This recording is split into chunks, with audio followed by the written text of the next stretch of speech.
Hola, ¿cómo están? Bienvenidos, bienvenidas una vez más a Futuro 360 aquí en CNN Chile, donde siempre tratamos de abordar los temas del presente y del futuro con tal de darles elementos para comprender el complejo mundo en que vivimos. Hoy partimos con una noticia mala. En un nuevo estudio ya sabemos que tal vez en solo 3 años el Ártico podría llegar por primera vez a estar completamente sin hielo por un par de días o tal vez algunas semanas. Esta es una alarma en un contexto donde en los últimos 30 años este lugar tan relevante para el planeta ha perdido el 40% de su masa de hielo y tiene récords de temperatura que solo se superan una y otra vez, como también se los hemos contado respecto del otro polo, en la Antártica. Francisco Verdejo nos cuenta mucho más sobre esta tragedia climática en la siguiente nota.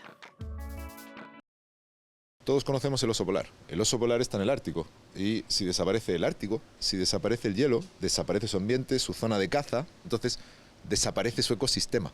Y esta posibilidad podría ser una realidad. El oso polar sin su hogar. Un escenario que puede parecer alarmante y quizás poco probable, pero que, según un nuevo estudio de investigadoras estadounidenses y suecas, podría ser una realidad antes de lo esperado. El primer derretimiento de hielo total podría ocurrir desde 3 a 50 años a partir de ahora. Fueron 366 simulaciones que, teniendo en cuenta escenarios posibles de aumento de temperatura por sobre los 1,5 grados en los próximos años, tratan de predecir cuándo será el primer día sin hielo en el Ártico. El escenario más próximo serían tan solo 3 años más. El escenario más probable es que esto ocurra entre el 2035 y el 2040. Ahora, el peor escenario, hay un modelo bajo el peor escenario que predice que esto podría ocurrir en 3 años más, es decir, el 2027. Una realidad que preocupa en un momento de la historia donde año tras año rompemos récords de temperatura. En 2023 se llegó a un aumento de 1,45 grados por sobre la era preindustrial, mientras que el Instituto Copérnico asegura que 2024 superaría este hito, traspasando el temido umbral de los 1,5 grados. Al mismo tiempo, el hielo marino del Ártico ha disminuido en una tasa del 12% en las últimas décadas. Estamos llegando a un punto en donde una secuencia de otoños, inviernos y primaveras muy cálidas en el Ártico podrían llevar a una pérdida muy rápida de hielo, que podría traer estos primeros días sin hielo.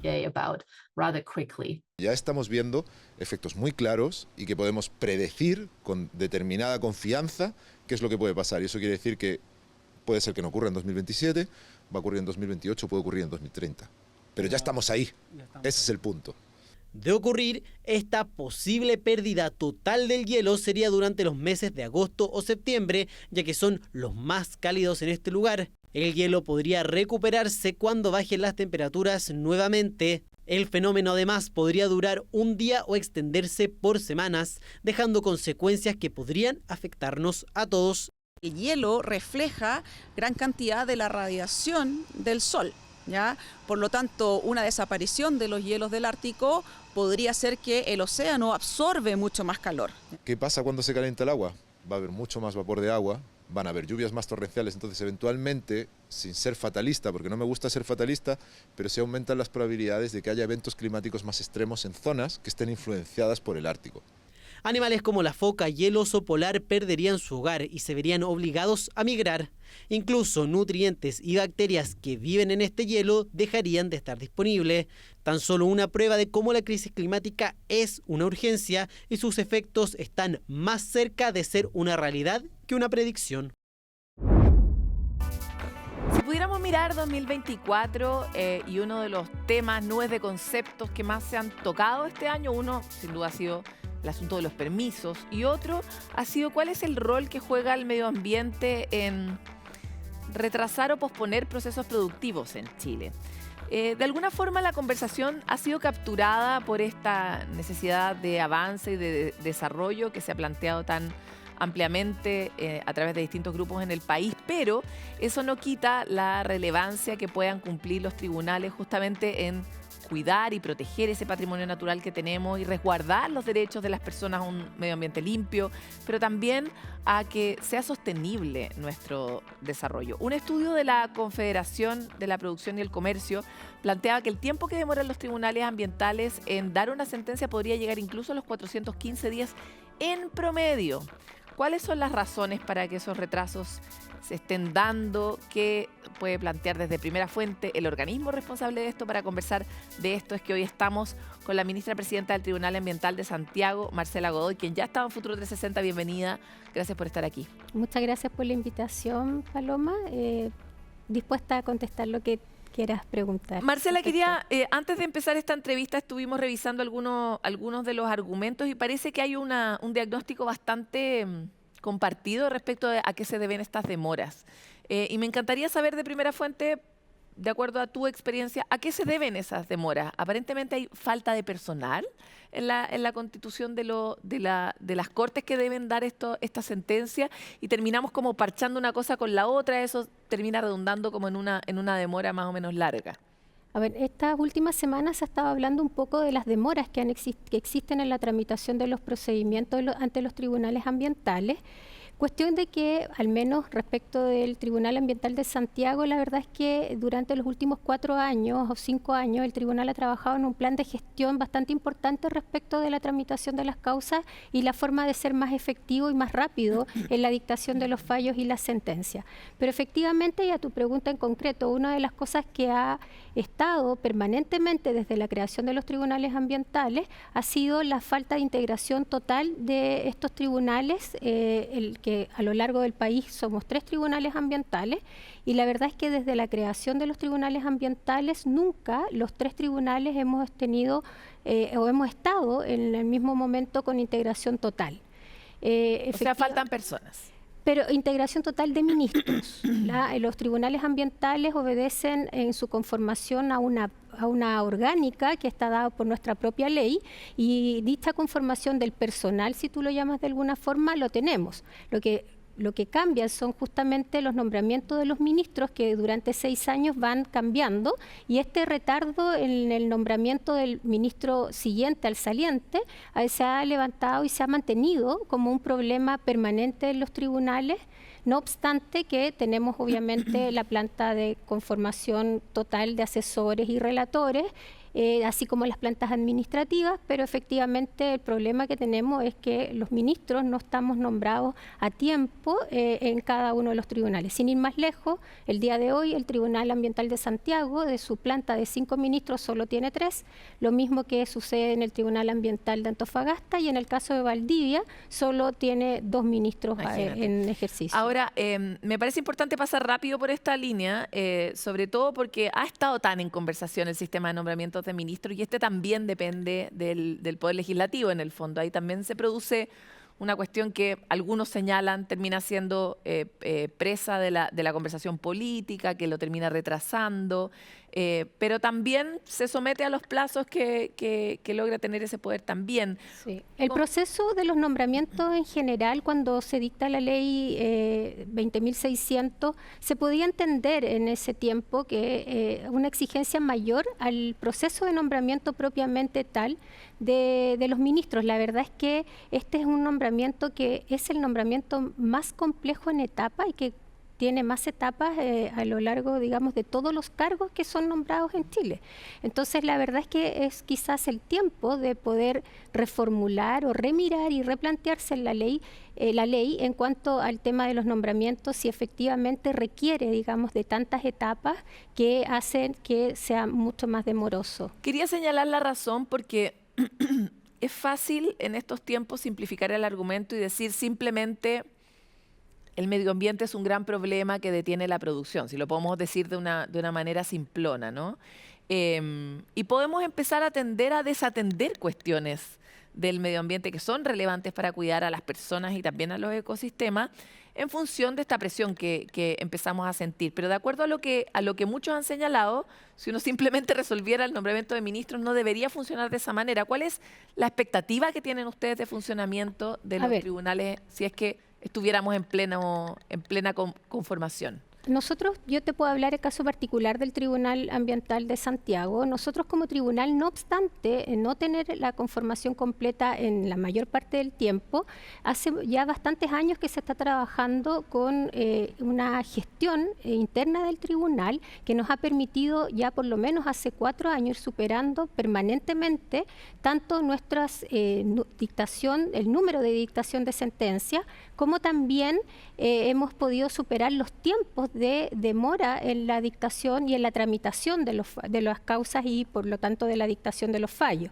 Y esta gestión ha estado enfocada básicamente con fortalecer el equipo justamente de asesores y de relatores que trabajan directamente con los ministros, que somos quienes tenemos, ¿no es cierto?, la obligación de poder generar los acuerdos para la dictación de los fallos, y ahí se ha hecho un trabajo en el caso del Tribunal Ambiental de Santiago muy profundo, muy objetivo, y de hecho este año nuevamente, a lo que va al mes de noviembre, que es donde tenemos nuestra última estadística, podemos decir que hemos superado la dictación de los fallos nuevamente en razón al mismo periodo del año pasado.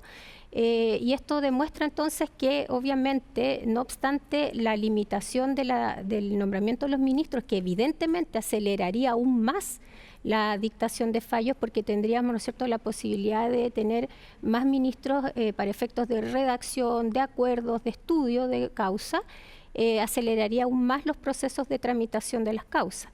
No obstante eso, no ha sido la piedra de tope para que el Tribunal Ambiental de Santiago pueda nuevamente volver a cumplir un récord en la dictación de sentencia, resolviendo a la fecha más de 60 procesos, concluyendo 60 procesos en un año calendario y dictando más de 40 fallos en este último año. Claro, Marcela, lo que planteo es que si no se resuelven estas cuestiones higiénicas generales, la presión la va a seguir recibiendo el medio ambiente. Sí, evidentemente. En términos sociales y en términos concretos.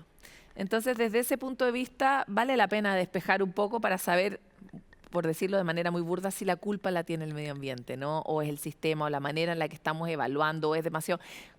¿Por qué lo planteo? Porque mientras más rápido sea todo y más efectivo y más eficiente sea la justicia, más rápido vamos a entender las cosas en su mérito, ¿no? Claro, es que ahí ya dependería de una modificación a cómo se ha pensado la institucionalidad ambiental. La institucionalidad ambiental que se empieza a conformar en Chile a partir de 1993, ya de una manera más formal, o cómo se ideó esta institucionalidad ambiental, exige, ¿no es cierto?, que exista un procedimiento previo en temas de cuando tú quieres realizar, por ejemplo, un proyecto de inversión en nuestro país, que tiene que pasar por una evaluación ambiental. Y esa evaluación ambiental, además, cumple hoy día con cánones bastante altos en este tema, y tiene que pasar por un servicio evaluador. Y también se ha creado, ¿no es cierto?, los tribunales ambientales para que puedan, de alguna manera, poder revisar esos actos administrativos, porque o si no tendríamos el problema de que el acto que es dictado por el Estado eventualmente no pudiese ser reclamable ante ningún órgano. En el caso nuestro, además, contamos con estos tribunales especializados, que es un gran avance a nivel mundial, y evidentemente es la forma en que se pensó la institucionalidad. Ahora, si se quiere hacer una reforma a eso, hay que tener presente, para reducir plazo, eficientar más, siempre es revisable, y sobre todo después de una década. El tema está en que esto no obedece a una demora particular de un servicio, sino que probablemente siempre sabemos que los recursos son escasos, que el Estado, ¿no es cierto?, tiene recursos limitados que tiene que además entregar en distintas áreas, y evidentemente el tema ambiental cada vez requiere mayor esfuerzo para cumplir también nuestros compromisos internacionales que como Estado se han tomado para efectos de poder proteger de mejor manera el medio ambiente. Marcela, tú estarás permanentemente al tanto y comunicada con personas que trabajan en estos ámbitos en otros lugares del mundo, más allá de que la institucionalidad no sea similar. Y desde ese punto de vista me encantaría si nos pudieras dar como una impresión desde afuera de cómo es, qué tan adecuada es nuestra institucionalidad ambiental hoy día, considerando que a veces esta ambición climática que tiene Chile y que lo lleva a suscribir compromisos internacionales se ve como un lujo que no puede pagar un país que está buscando el desarrollo como el nuestro. Entonces quisiera saber un poco como la perspectiva que tú has podido también recoger de colegas y de experiencias externas. Bueno, nosotros efectivamente somos un país bastante avanzado en el tema de cómo nos hemos planteado en general la temática ambiental y los compromisos que nosotros hemos adquirido tanto a nivel legislativo, ¿no es cierto?, y cómo hemos conformado esta institucionalidad. La crítica en términos de recursos puede ser, pero nosotros tenemos que pensar que el medio ambiente requiere un avance permanente, sobre todo dadas las grandes crisis en las cuales nos vemos enfrentados a nivel mundial, y no podemos permitirnos un retroceso en los avances que tenemos. Sin duda, el contar, por ejemplo, con una evaluación ambiental de ese tipo, contar con una superintendencia de medio ambiente que pueda fiscalizar, ¿no es cierto?, todos estos permisos ambientales para que puedan funcionar las distintas empresas o los distintos proyectos, no podemos evadir, yo creo, a esta altura y tratar de repensar en una baja al nivel que actualmente tenemos. El tener un organismo especializado como son los tribunales ambientales también evidentemente nos ponen a un nivel a nivel mundial como uno de los países más adelantados en eso, y en eso concuerdo contigo. Siempre van a haber críticas, pero es la postura que tomó, es una decisión de Estado, esto no es una posición de un gobierno de turno. El Estado de Chile ha mantenido desde el año 1993 en adelante, antes obviamente también habían antecedentes, pero a lo menos desde el año 1993 con la dictación de la ley bases generales del medio ambiente, ¿no es cierto? Esta ley marco nos hizo ya una estructura ambiental. Dictar ahora algo que vaya, digamos, que nos haga retroceder, evidentemente creo que no debería suceder, y a nivel, además, de los compromisos internacionales que tenemos, tampoco estamos en condiciones de retroceder. Yo creo que tenemos que avanzar. Efectivamente, concuerdo con las críticas que tenemos que ser cada vez más eficientes en los organismos, y en eso, por lo menos, el tribunal que represento, hemos estado en un compromiso permanente, no solo durante el último año, sino que a lo menos hace unos 5 años, donde estamos, como te decía, trabajando en la gestión integral de nuestro tribunal, y hemos tratado de mejorar cada vez esta cifra, y desde lo que a nosotros nos compete, ir mejorando los resultados de nuestro órgano. Quisiera avanzar sobre el lugar donde la justicia termina siendo una mejor solución incluso. Ver de qué manera mecanismos o sistemas de conciliación o de acuerdo que los tribunales tienen disponibles permiten salir antes o mejor, ya sea en función de los tiempos o en función del medio ambiente, que debiera ser algo que nos preocupe a todos, de ciertos conflictos que se producen naturalmente entre nuestro desarrollo y la vida que tenemos que coordinar dentro de un mismo territorio. La vez pasada que estuve conversando contigo, te comentaba que habíamos dado un gran avance en materia de conciliación, teniendo, ¿no es cierto?, habiendo conciliado en una materia de un humedal. Actualmente también te puedo comentar que el tribunal ha seguido perseverando en esta línea, justamente de tratar de resolver a veces no solo la controversia socioambiental, sino que efectivamente el conflicto socioambiental que hay detrás, ¿no es cierto?, de estos procesos.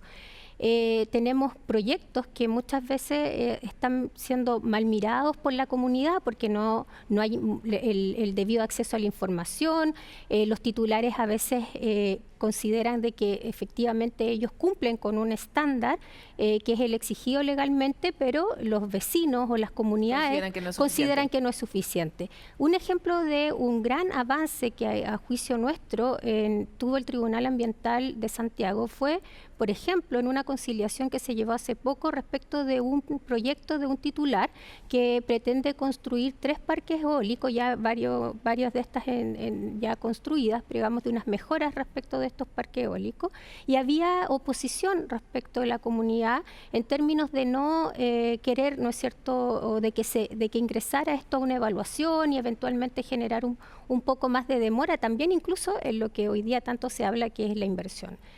Entonces el tribunal, no obstante haber tenido un proyecto de fallo ya listo, las partes solicitaron de común acuerdo poder iniciar un proceso de conciliación. Nosotros ya teníamos la sentencia en revisión, o sea, ya estaba el ministro redactor, ya la había entregado al colegiado para la revisión y la teníamos prácticamente lista para sacar. Y bueno, le dimos la posibilidad de trabajar en un proceso de conciliación muy acotado, solo 15 días, y junto al tribunal lo revisamos, se hicieron ciertas mejoras y finalmente fue un proyecto que la empresa Scrapcat presentó, digamos, y nosotros aprobamos finalmente este proyecto que vino a resolver más allá de los conflictos puntuales, de las controversias legales que se pudieran plantear entre nosotros. Claramente esa conciliación es aún mejor desde el punto de vista que resuelve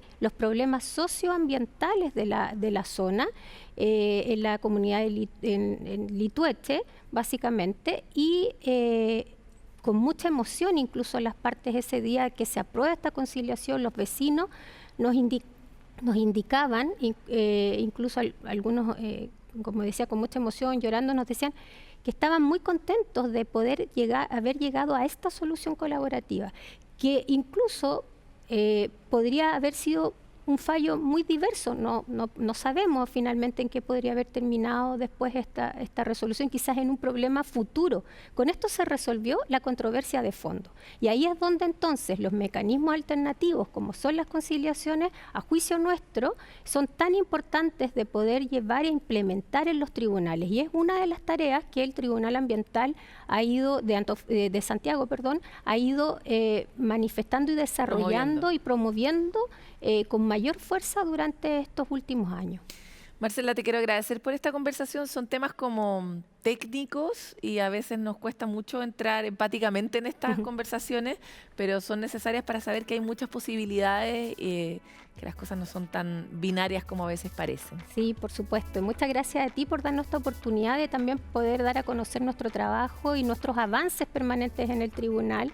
Así es que te agradezco la invitación y la disposición de ustedes también. También pasamos los temas pendientes para ver si se puede acelerar el nombramiento, que ha sido uno de los diagnósticos más comunes, ¿verdad? Y transversales políticamente sobre mejoras que se pueden hacer a los tribunales ambientales. Nosotros vamos a ir a una pausa y volvemos con más de Futuro 360.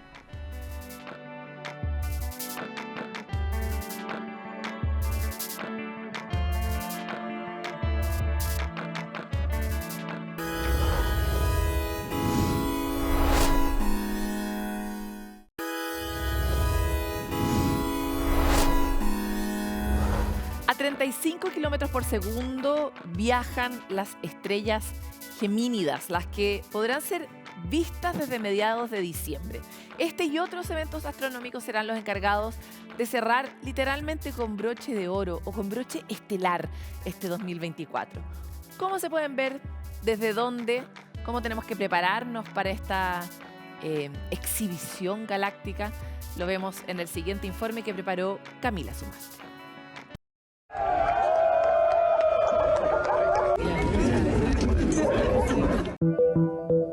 Fueron algunos de los tantos hechos que marcaron este 2024. Diciembre no podía quedar atrás en el calendario astronómico. Es que el último mes del año sigue con la tónica y nos despide con una lluvia de gemínidas, o más conocida como lluvia de estrellas, las cuales se habrían desprendido del asteroide Patión, evento que tendrá lugar el sábado 14 y domingo 15 de diciembre y cuyo pic podrá ser observado cerca de las 3:30 de la madrugada.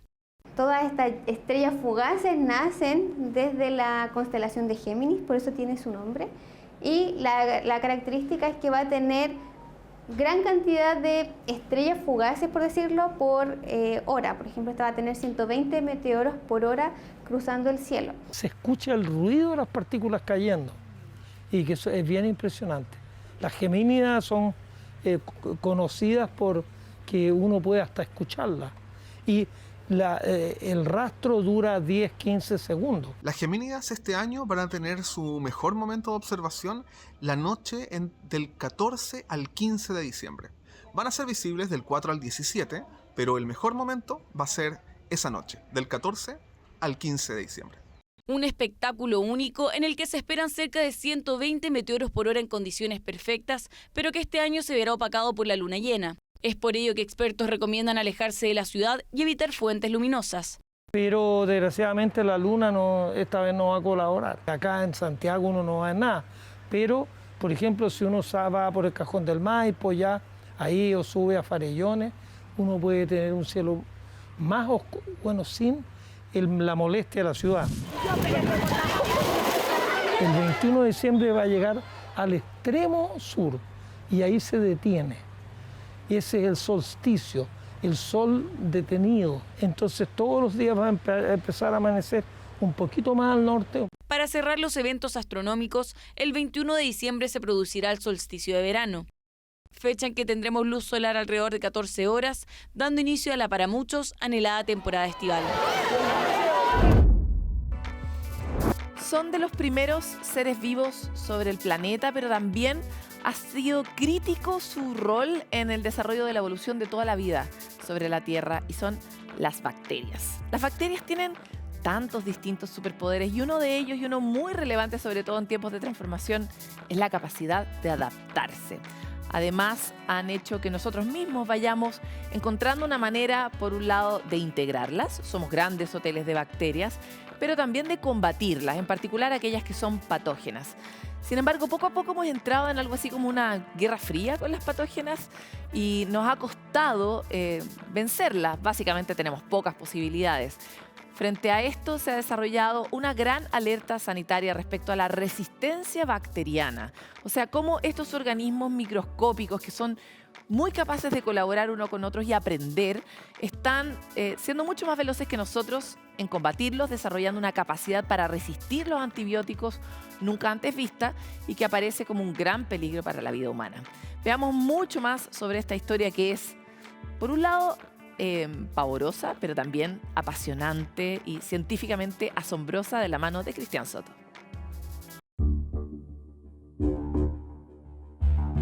Cuando pensamos en los seres más resistentes y fuertes de la Tierra, nos imaginamos animales imponentes.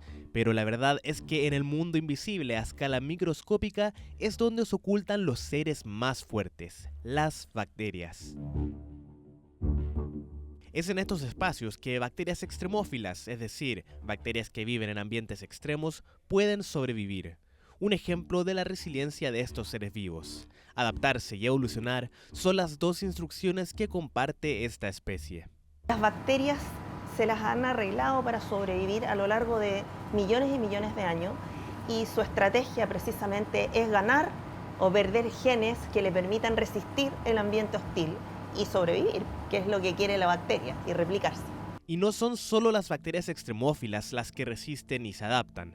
El desarrollo de antibióticos para eliminar a las bacterias que dañan la salud ha provocado una verdadera carrera armamentista entre especies y ciertas bacterias comunes y algunas patógenas, que han desarrollado mecanismos para evitar el efecto de estos remedios, las llamadas superbacterias o multiresistentes. Los antibióticos son sustancias naturales, producidas en el espacio natural, para justamente manifestar dinámicas ecológicas entre bacterias y otros microorganismos. Lo que nosotros hicimos fue descubrir estos fármacos, los producimos masivamente y los empezamos a utilizar de una forma mucho más masiva de lo que debería hacerse comúnmente. Lo que estamos nosotros haciendo, lo que hemos hecho en el último tiempo, es liberar altas cantidades de antibióticos al ambiente, y eso entonces ha favorecido que aquellos microorganismos que son capaces de sobrevivir en estas condiciones ambientales hayan sido seleccionadas. Tal cual, las más fuertes prevalecen por selección natural y tienen diversas estrategias de sobrevivencia a través de sorprendentes mecanismos. Lo que se llama la transferencia genética. Una bacteria que es resistente le pasa a otra que no era resistente todos sus genes que finalmente la hacen resistente. Lo que han hecho las bacterias típicamente es que o inactivan el antibiótico, es decir, producen enzimas, proteínas que van a neutralizar el antibiótico, por lo tanto ya no es efectivo. También han desarrollado mecanismos para expulsar el antibiótico al espacio extracelular de manera activa, por lo tanto el antibiótico entra a la bacteria y antes de que actúe es expulsado nuevamente hacia afuera. Y por otro lado, a lo largo del tiempo ocurren fenómenos como las mutaciones que muchas de ellas le van a favorecer. Pero eso no es todo. Un nuevo estudio publicado en la revista Science reveló una manera en que la superbacteria patógena Staphylococcus aureus resistente a la meticilina tiene para evadir el efecto de los antibióticos. La bacteria es capaz de evadir a este antibiótico porque ella es capaz de replicarse y no ocupar ese precursor de su pared celular y ocupar un precursor nuevo. Dice, mira, en realidad no importa. Tengo que sacar este precursor, este ladrillito de esta pared que tengo afuera, me replico y sobrevivo sin este ladrillo y hago una pared nueva. Es decir, la bacteria es capaz de duplicar su membrana celular a pesar de verse atacada por un antibiótico. Bacterias resistentes a los antibióticos que ya representan un peligro para la salud pública según la Organización Mundial de la Salud. En algunas oportunidades cuesta encontrar un antibiótico para un patógeno determinado y la persona, digamos, que es infectada por ese patógeno termina falleciendo. Y este problema es tan grave que se piensa que para el año 2050 van a haber más o menos 10 millones de muertes al año causadas por resistencia a antibióticos. Por ejemplo, entre el año 2015 y el 2020 se duplicaron los casos de neumonías asociadas a ventilación mecánica, típicamente causadas por microorganismos resistentes a antibióticos y que se caracterizan por un alto porcentaje de mortalidad.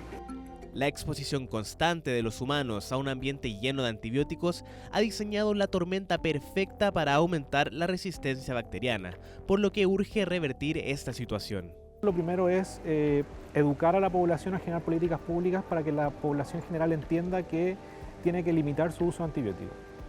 Lo segundo es poder generar un marco regulatorio que permita que el número de antibióticos, la masa de antibióticos que se aplique tanto a la industria de la salud humana como a animales sea limitado y sea solamente estrictamente necesario.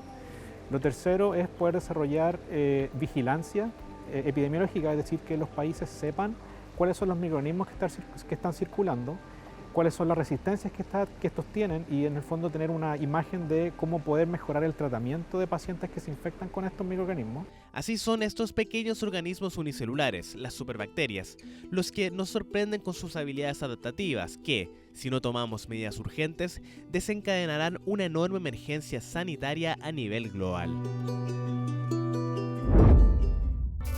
Investigadores confirmaron el hallazgo de 2 huellas fosilizadas que demuestran que 2 especies distintas de homínidos vivieron juntas en el mismo lugar al mismo tiempo. Este descubrimiento llega a complementar la teoría de la evolución y darnos muchas más pistas sobre una pregunta muy antigua que es ¿cómo era la vida antes de nosotros? La nota la trae Francisco Verdejo. Se trata de dos especies, como he dicho. Una se llama Homo erectus, que parece mucho a nosotros, ¿ya? Y por el otro lado tenemos Paranthropus boisei, una especie muy robusta aquí con una cresta sagital, con dientes muy grandes y son muy distintos. Homo erectus y Paranthropus boisei, 2 especies distintas, de linajes distintos, pero que vivieron en la Tierra juntos hace 1,5 millones de años, algo que la ciencia suponía, pero que no podía confirmar. Hoy podemos decir con certeza que fue así, gracias al hallazgo de estas 2 huellas fosilizadas encontradas en las cercanías del lago Turkana en Kenia. Y aquí, mediante estas huellas, que son distintas en su forma, su apariencia, tenemos una evidencia que al mismo tiempo, en el mismo lugar, en esta orilla de este lago, hace 1,5 millones de años atrás, vivían juntos. Rastros que, al ser datados por investigadores estadounidenses, dieron con que cada huella ocurrió con horas o tan solo días de distancia, un hito en la ciencia y en el estudio de la evolución. Y ahora por primera vez tú tienes evidencia que estaría apuntando a que están en los mismos momentos habitando. Pasa uno y luego pasa el otro. ¿Qué quiere decir eso? Que están habitando simpátricamente, que quiere decir que están habitando el mismo territorio, y que posiblemente no están compitiendo por los recursos, sino que están teniendo una coexistencia, cada uno ocupado de lo suyo. Sabemos que alrededor de hace 2 millones de años atrás aparecen las primeras evoluciones, estas son las teorías por lo menos más aceptadas, donde se producen alguna evolución en el físico de esta suerte de primates, y eso empieza a conformar un ser nuevo que a su vez empieza a convivir con otros que están más o menos evolucionados.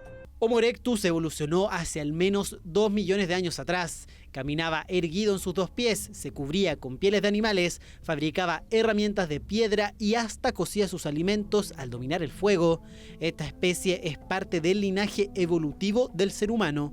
Homo erectus es la primera especie Homo que creemos que sale de África y por lo tanto coloniza gran parte del planeta, no todo, pero gran parte, y por lo tanto debe haber tenido un grado de adaptabilidad mucho mayor. Por otra parte, Paranthropus boisei llegó a nuestra Tierra hace 2,5 millones de años atrás. Contaba con un cerebro más pequeño y se alimentaba de semillas y raíces duras.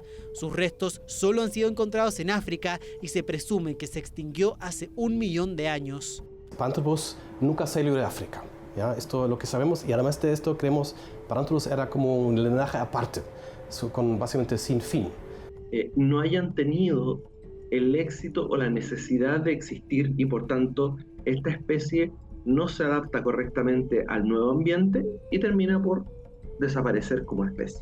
Estas huellas llegan a complementar lo que sabemos de la evolución. Por un lado, confirma que este es un proceso ramificado que ocurre de muchas formas simultáneas, con un engranaje complejo que aún estamos tratando de descifrar.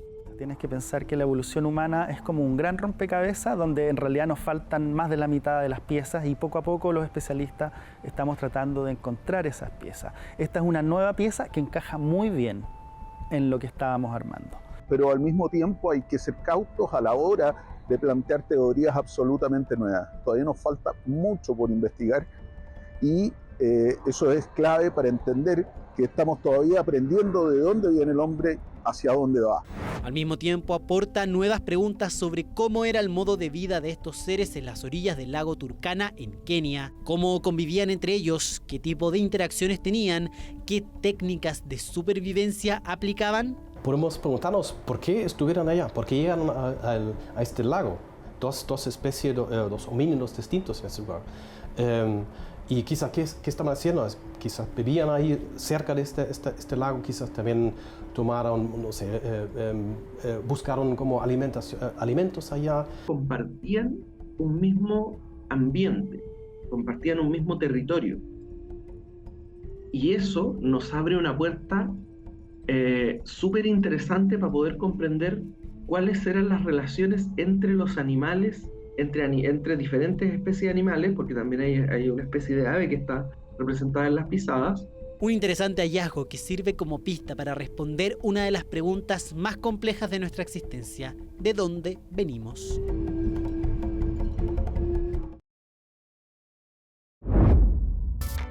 Vamos a ir a una pausa, pero ya volvemos con mucho más en Futuro 360. Quédense aquí en CNN Chile.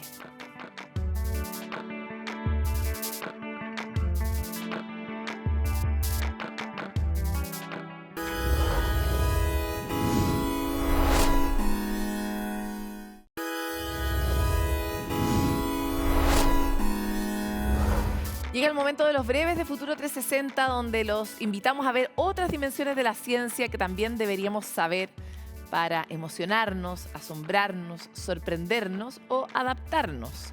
Y hoy queremos celebrarnos, porque Eduardo Villablanca es el nombre del inmunólogo chileno que descubrió una particular molécula que regenera el tejido del intestino dañado, un descubrimiento que podría revolucionar el tratamiento de enfermedades muy comunes, enfermedades inflamatorias intestinales o también del cáncer colorectal. Junto a su equipo del Instituto Karolinska en Suecia detectó en el interior de una célula la presencia de la proteína receptora conocida como LXR, que recibe señales químicas de su entorno como hormonas, neurotransmisores o fármacos.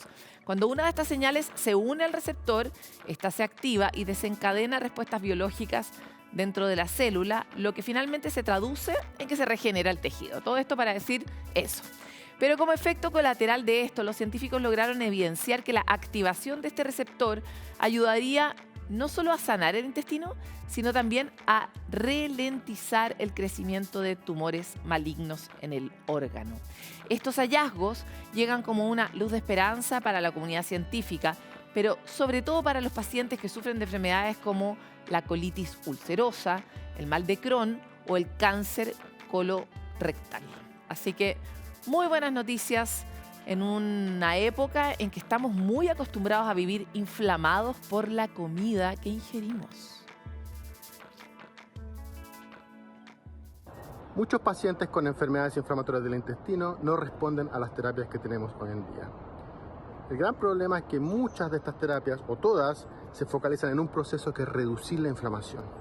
En nuestro laboratorio, nosotros intentamos generar alternativas y para eso nos focalizamos en inducir la regeneración del tejido. El gran problema es que al inducir la regeneración del tejido, uno induce tumores y no hay terapias que no hagan eso. Lo que hemos hecho en este paper es descubrir la primera molécula que puede inducir regeneración e inhibir tumores al mismo tiempo, lo que lo hace una terapia muy segura para los pacientes con enfermedades inflamatorias del intestino y también para aquellos pacientes de cáncer que tienen que tener radioterapia o quimioterapia.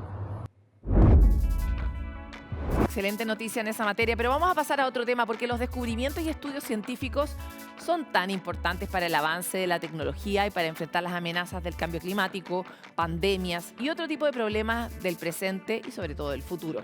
Pero igual de relevante es la divulgación y cobertura de los nuevos hallazgos y conocimientos científicos, porque si no, ¿cómo se entera uno?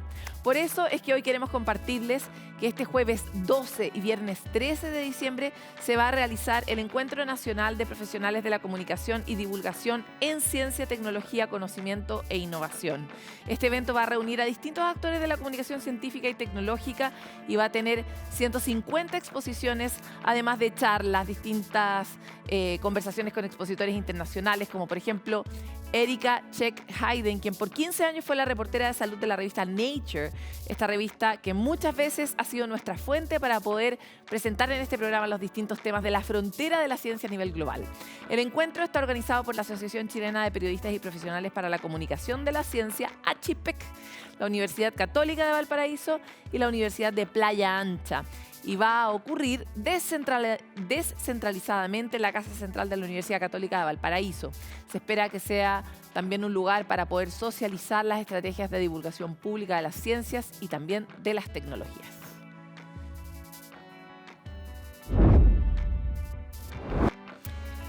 Oye, ustedes saben que en este programa uno de nuestros animales fantásticos, más fantásticos, que más queremos es la ranita de Darwin, porque aparte es buen padre.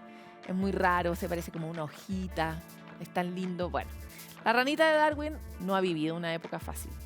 Esta hermosa especie y única que habita solo en nuestro país, es endémica y en Argentina, ha debido luchar no solo contra la deforestación, porque hemos empezado a romper todo su hábitat natural, sino también contra la amenaza de la quitridiomicosis, una enfermedad responsable de la mayor pandemia de anfibios en el mundo.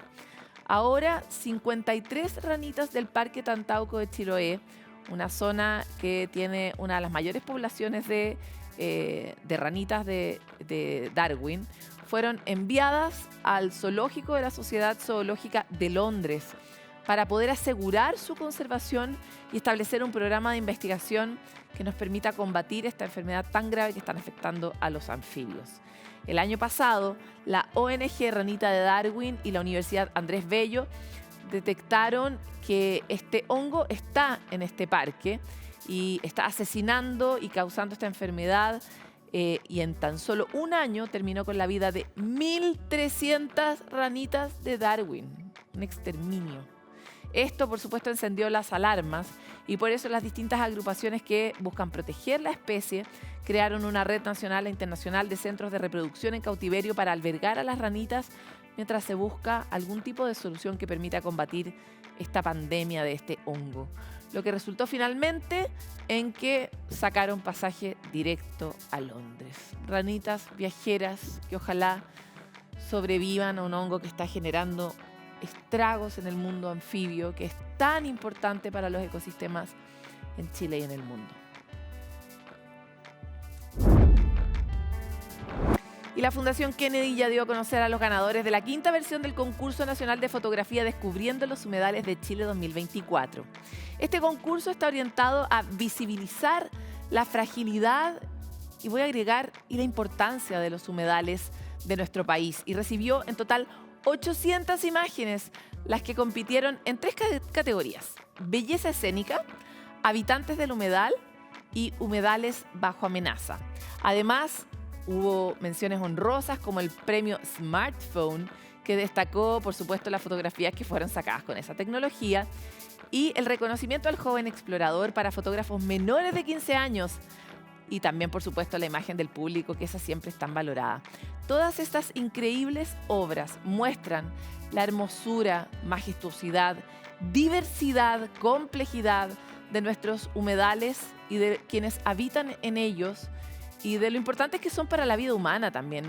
Nos recuerdan la responsabilidad que tenemos en el cuidado y conservación de unos ecosistemas que dan una enorme resiliencia al clima y que permiten la vida sobre la tierra, pero también una mayor resistencia frente a inundaciones, aluviones, tsunamis. Los humedales son críticos, pero además son críticos para la reproducción de especies de insectos y tantos otros. Quienes quieran deleitarse con estas hermosas imágenes y descubrir a los ganadores pueden visitar el sitio web fundacionkennedy.cl.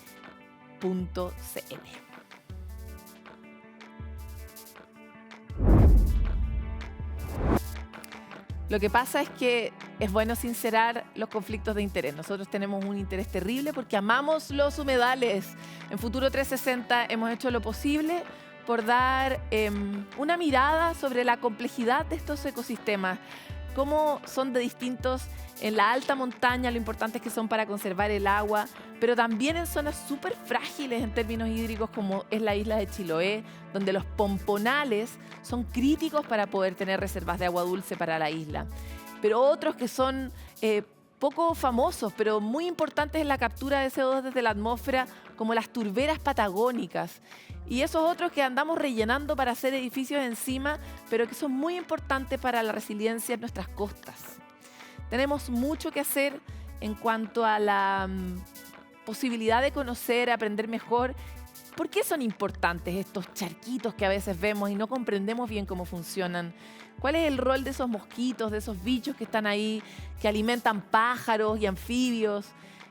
No solo para ellos mismos, sino también para nosotros. ¿Cuáles son esos servicios que nos prestan? Por lo mismo, todo esfuerzo por relevar la importancia de los humedales nunca será en vano, y no seremos nosotros los que dejaremos de hacerlo. Los invitamos a ustedes a ser unos fans de los humedales también, tal como uno tiene una polera de una ballena o de un puma, que son animales tan increíbles. Es tiempo de tener poleras de humedales para ver si despertamos la atención sobre estos ecosistemas tan importantes para nuestra vida. Nosotros nos vamos de Futuro 360, pero siempre volvemos con mucho más, tratando de poner los acentos, los puntos y las distinciones en esos lugares donde faltan explicaciones y conocimiento aún, pero se está produciendo. Nos vemos pronto en otro capítulo de Futuro 360, siempre por CNN Chile.